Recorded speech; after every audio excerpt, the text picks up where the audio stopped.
Assalamualaikum warahmatullahi wabarakatuh. Selamat pagi Sobat Pengadilan.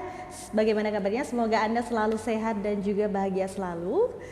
Senang sekali saya Deinta bisa berjumpa dengan Anda dalam program Ngopi Bareng Pakar, Ngobrol Pagi bareng Pengadilan Agama Yogyakarta. Program ini merupakan persembahan dari Pengadilan Agama Yogyakarta sebagai wadah diseminasi informasi. Nah, dalam kesempatan kali ini kita akan berbicara atau mengobrol terkait mediasi yang ada di pengadilan. Mungkin masih banyak sobat pengadilan yang belum tahu nih ternyata di pengadilan ada mediasinya. Nah, oleh karena itu sudah hadir bersama kami role model dan juga Sri Kandi dari Pengadilan Agama Yogyakarta, yaitu Ibu Hoiriah Royhan SAGMH selaku Ketua Pengadilan Agama Yogyakarta. Selamat pagi Ibu. Pagi Mbak Sehat Dayin. Ibu? Sehat, Alhamdulillah. Ini luar biasa cantik sekali Bu hari ini, Masya Allah. Ya, Mbak Dayin juga kelihatan segar. Alhamdulillah, Masya Allah. Nah Ibu, tadi kan sudah disinggung sedikit ya terkait obrolan kita pagi ini itu terkait dengan mediasi di pengadilan. Nah, terkait mediasi di pengadilan sendiri ini Bu, nanti mohon untuk sharing ilmu dan juga wawasannya Ibu ya. Ya, baik, sepanjang saya bisa tahu insya Allah ya, menyenangkan berbagi informasi pada orang lain. Ya, terima kasih Bu. Nah, ini langsung saja di pertanyaan pertama Ibu ya.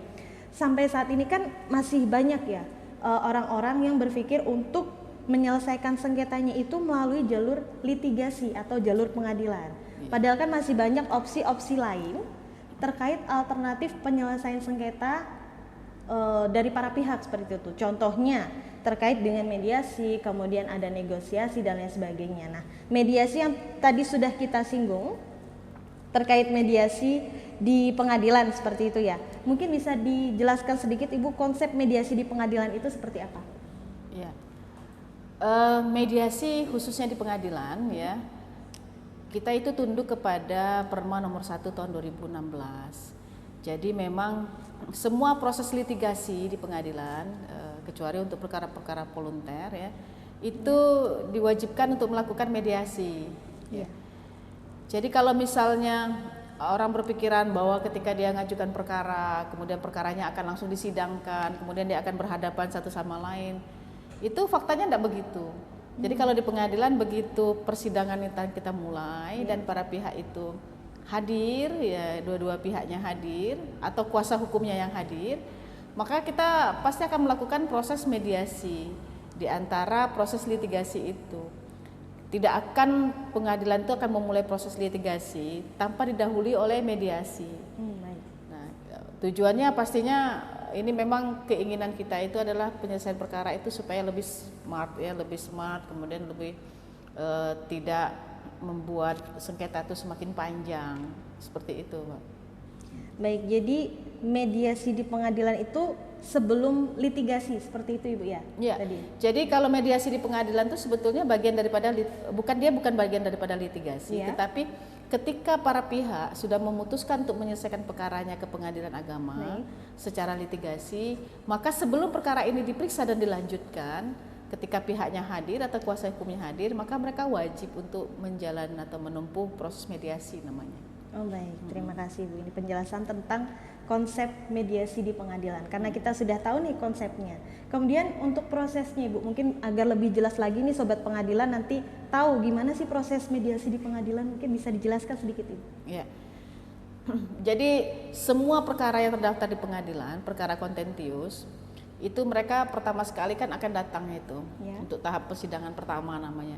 Nah, ketika persidangan pertama ini pastinya kan pihak hadir di persidangan. Ketika mereka hadir atau kuasa hukum yang hadir, pastinya hakim itu terlebih dahulu akan memerintahkan mereka untuk melakukan mediasi. Mediasi itu ibaratnya gini, sengketa di antara para pihak ini, bagaimana kita jembatani dengan cara penyelesaian di luar litigasi dengan dibantu oleh seorang mediator. Mediator itu fungsinya adalah sebagai penengah agar supaya sengketa yang dihadapi oleh pihak penggugat maupun pihak tergugat itu bisa mendapatkan titik temu. Ya, kalau bisa perkara itu dari awal itu mereka sudah bersepakat untuk menyelesaikan perkaranya, sehingga tidak perlu berlanjut ke jenjang berikutnya.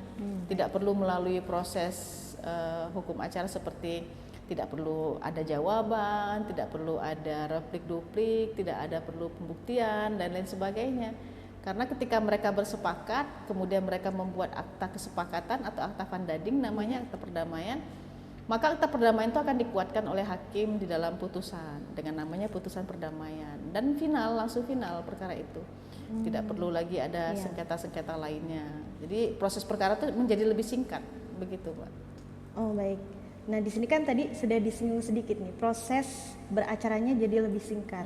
Berarti di sini mediasi ini ada sesuatu hal yang spesial ya dengan mediasi, Bu. Mungkin bisa dijelaskan keuntungannya ataupun kelebihan dari apabila pihak ini memilih mediasi begitu daripada nanti jalur litigasi seperti itu, bisa dijelaskan?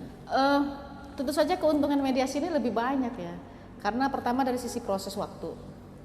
Proses waktu mediasi itu tidak memakan waktu yang panjang, tidak melalui banyak tahapan ya. Jadi mediasi itu diberi ruang sekitar 30 hari atau bisa kurang dari itu, atau bisa diperpanjang. Nah, kemudian yang paling menguntungkan itu adalah mediasi ini itu mencari titik tengah atas dasar kesepakatan, itu yang paling utama. Jadi bisa jadi kalau proses litigasi itu kan kita terikat pada aturan main, pada hukum acara. Jadi hukum acara tentu harus ada bukti. Betul. Bukti itu harus otentik atau misalnya bisa dibuktikan ada asli dan lain sebagainya. Kemudian harus ada saksi dan lain sebagainya. Kalau misalnya ini tidak terpenuhi, otomatis hakim pun akan mempedomi bahwa dianggap tidak mampu membuktikan. Nah, tetapi kalau di mediasi ini sepanjang para pihak mengakui dan mereka sepakat untuk menyelesaikan perkara mereka, maka apa yang mereka sepakati tadi itu bisa dirangkum dalam bentuk akta perdamaian. Meskipun dia tidak memiliki bukti, tetapi karena mereka sudah bersepakat, itu kesepakatan itu menjadi azas fakta serpada ya. Jadi menjadi kesepakatan tertinggi dan kesepakatan itu menjadi undang-undang bagi mereka. Nah, otomatis perkara ini yang semula harus melalui banyak tahapan, pembuktian, mungkin ada pemeriksaan setempat, mungkin ada kesimpulan dan sebagainya, itu terlampaui semua dengan mediasi. Jadi memang mediasi ini sangat menguntungkan untuk para pihak. Baik. Jadi apabila para pihak ini memilih mediasi di pengadilan nanti lebih sederhana, lebih cepat, kemudian tadi win-win solution jadinya win-win solution bagi kedua belah pihak. Jadi nggak ada nih pihak yang kalah seperti itu. Sepanjang pihak itu menyepakati dan kesepakatan tidak melanggar hukum, tidak melanggar kesusilaan gitu ya, tidak membuat kesepakatan yang itu secara sengaja tidak sesuai dengan aturan hukum gitu ya, itu kesepakatan mereka itu bisa dikuatkan dalam bentuk putusan. Baik. Ya, luar biasa sekali ini, ternyata mediasi itu banyak spesialnya ya, Bu ya. Nah, kemudian tadi sempat disinggung juga ya terkait dengan mediator sebagai penengah para pihak. Mungkin bisa dijelaskan Ibu, siapa saja sih yang bisa menjadi mediator di mediasi pengadilan ini? Di pengadilan itu mediator itu ada dua. Yang pertama itu mediator hakim dan yang kedua itu mediator non hakim. Kalau mediator hakim itu ya mereka menjadi mediator karena jabatan. Namun karena memang perkara di pengadilan itu banyak dan hakim sendiri memerlukan konsentrasi secara penuh untuk menangani perkara, membuat putusan dan pertimbangan hukum, makanya memang biasanya semua pengadilan itu berfokus kepada mediator non hakim. Nah, mediator non hakim ini bisa dari siapa saja sepanjang dia memiliki sertifikat sebagai seorang mediator dan sudah melalui tahapan pendidikan sebagai seorang mediator. Biasanya itu lembaga-lembaga yang sudah sertifikasi ya untuk memunculkan sertifikat mediator. Jadi nanti mereka mendaftar ke pengadilan untuk bisa melakukan sebagai mediator. Nah, ketika mereka tercatat di pengadilan, pengadilan itu nanti akan memberi kesempatan kepada para pihak untuk memilih apakah akan memilih mediator yang sudah mendaftar ke kita, Ya. atau bisa jadi mereka itu memiliki mediator sendiri yang sesuai dengan mereka pilih.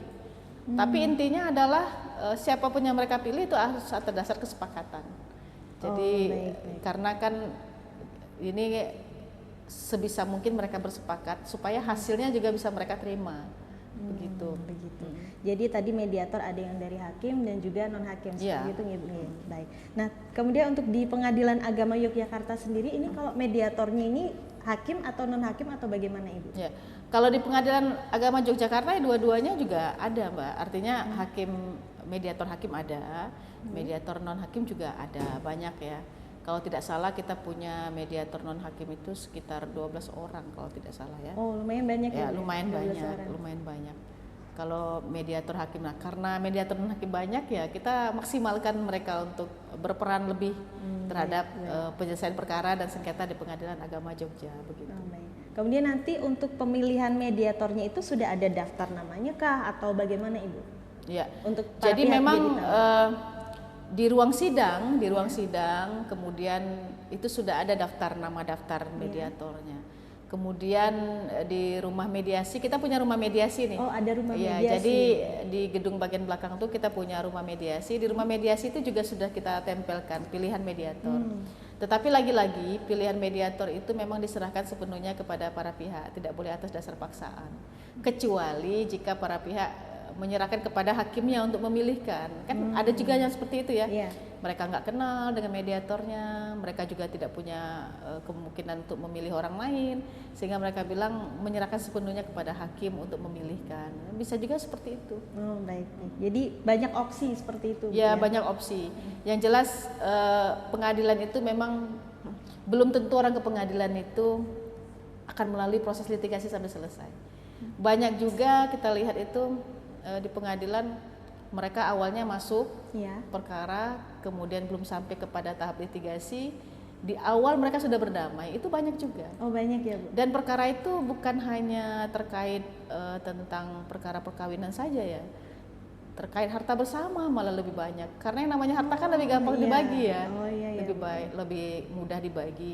Kemudian perkara waris juga banyak yang akhirnya selesai di mediasi. Nah, cuman mediasi ini memang kalau dalam perkawinan kebanyakan ya, kalau dalam perkawinan ini yang agak sedikit fleksibel, karena belum tentu, mungkin orang sudah pengen bercerai, nggak mungkin lagi dia balik dengan pasangannya, tapi mereka bisa bersepakat tentang hak asuh anaknya, tentang bagaimana sekolah anaknya, tentang bagaimana nafkah anaknya, terus bagaimana tentang pembagian harta mereka, itu bisa mereka sepakati juga. Namanya itu kesepakatan sebagian. Kesepakatan Iya, kesepakatan sebagian. Tidak seluruhnya mereka sepakati. Kalau misalnya mereka tidak jadi bercerai, otomatis kan mereka akan mencabut perkara. Tetapi banyak juga yang mereka itu tetap ingin bercerai, Ya. tetapi mereka peduli nih, care sama anak-anaknya. Mereka peduli sama masa depan keluarganya. Jadi meskipun mereka berpisah, mereka banyak menyepakati hal-hal akibat daripada perceraian itu, ya seperti itu tadi. Oh, baik. Ini tadi sedikit menarik Ibu ya. Jadi hasil mediasi itu tidak selalu berhasil seluruhnya, tapi ada berhasil sebagian Iya, juga. Mungkin iya. bisa dijelaskan lagi Bu, hasil-hasil mediasi itu selain berhasil seluruhnya, kemudian berhasil sebagian, ada lagi nggak Bu hasil mediasi yang lain selain itu? Ya, hasil mediasi itu ya ada kalanya tidak berhasil. Iya. Ya, tidak berhasil itu karena apapun opsi yang kita tawarkan atau apapun opsi yang ditawarkan oleh mediator ternyata tidak mereka setujui, ya itu namanya tidak berhasil. Ada juga opsi itu yang sebagian saja, artinya tuntutannya mungkin hartanya ada 4, tetapi mereka hanya bersepakat di 2. Atau bisa jadi masalah perceraian tadi, mereka tetap ingin bercerai tapi pengen sepakat tentang anak. Atau bisa jadi objek, misalnya mereka sepakat supaya ahli waris ini nggak usah terima lagi, yang terima ini aja, itu kan bisa sepakati sepanjang kesepakatan itu mereka bunyikan dan dirangkum dalam bentuk akta perdamaian. Nah, ada itu kesebagian namanya. Iya. Tapi ada yang namanya akta perdamaian. Kalau akta perdamaian itu otomatis mediasi itu berhasil secara keseluruhan, sehingga mereka itu merangkum sebuah perdamaian dan perdamaian itu menyelesaikan semua sengketa. Itu namanya akta perdamaian. Iya. Tapi ada juga mediasi itu yang berhasil dengan pencabutan.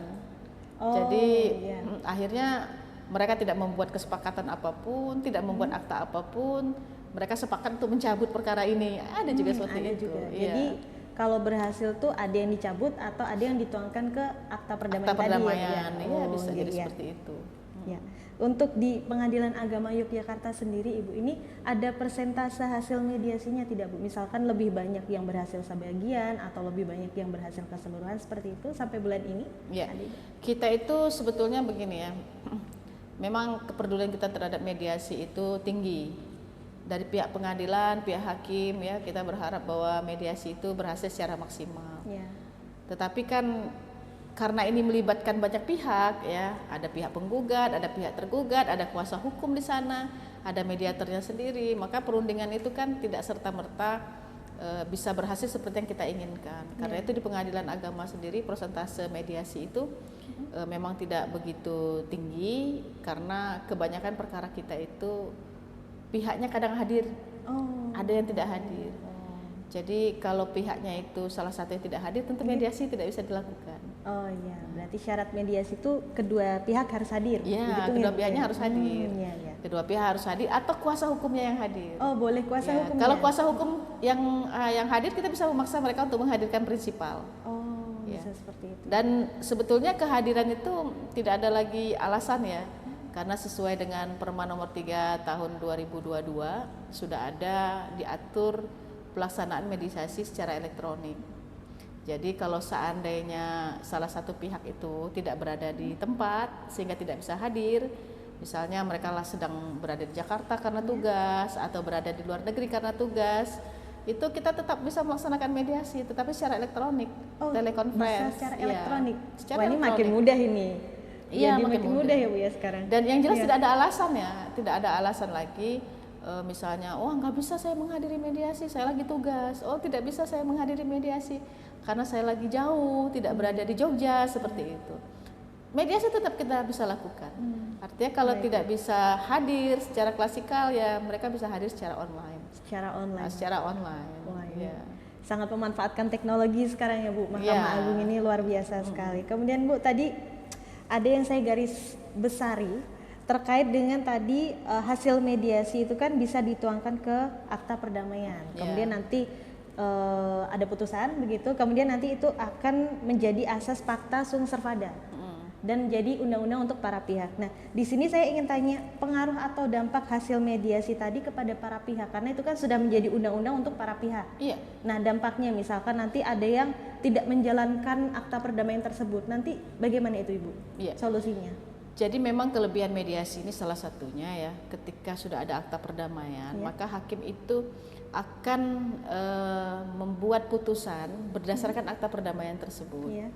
Nah, ketika akta perdamaian itu sudah menjadi putusan, pastinya hakim akan memerintahkan para pihak itu untuk mematuhi bunyi kesepakatan yang sudah mereka sepakati pada tanggal berapa. Gitu. Baik. Nah, jadi ketika ini sudah menjadi putusan, maka otomatis putusan perdamaian itu jika tidak dilakukan oleh para pihak itu bisa langsung dieksekusi. Oh, bisa langsung Ya, bisa langsung dieksekusi putusan perdamaian. Iya. Tapi kebanyakan memang jarang terjadi ya. Kebanyakan biasanya kalau mereka sudah bersepakat, itu mereka akan menyelesaikan masalah mereka dengan cara mereka sendiri dan pastinya biasanya lebih lancar karena itu atas dasar kemauan sendiri bukan karena paksaan. Begitu. Oh, baik. Jadi ini sobat pengadilan ini tidak perlu khawatir, nanti ada bisa dieksekusi seperti itu ya akta Ya. perdamaiannya. Jadi nanti bisalah banyak opsi terkait dengan mediasi di pengadilan ini. Iya. Begitu, Ibu ya. Nah, Ibu tadi terkait dengan fakta sum servanda itu ternyata itu pertanyaan terakhir, Ibu. Karena Iya. kita ternyata sudah di penghujung waktu. Tidak Iya. terasa, Ibu, ini sangat asik sekali kita ngobrol tentang mediasi, Ibu ya.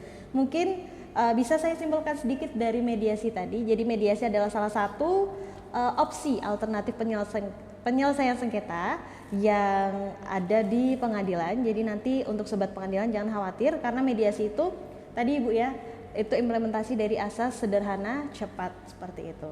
Dan untuk mediasi sendiri ini nanti ada mediatornya sebagai penengah seperti itu, Ibu ya. Jadi nanti jangan khawatir, untuk mediator ini sifatnya netral begitu, Ibu ya.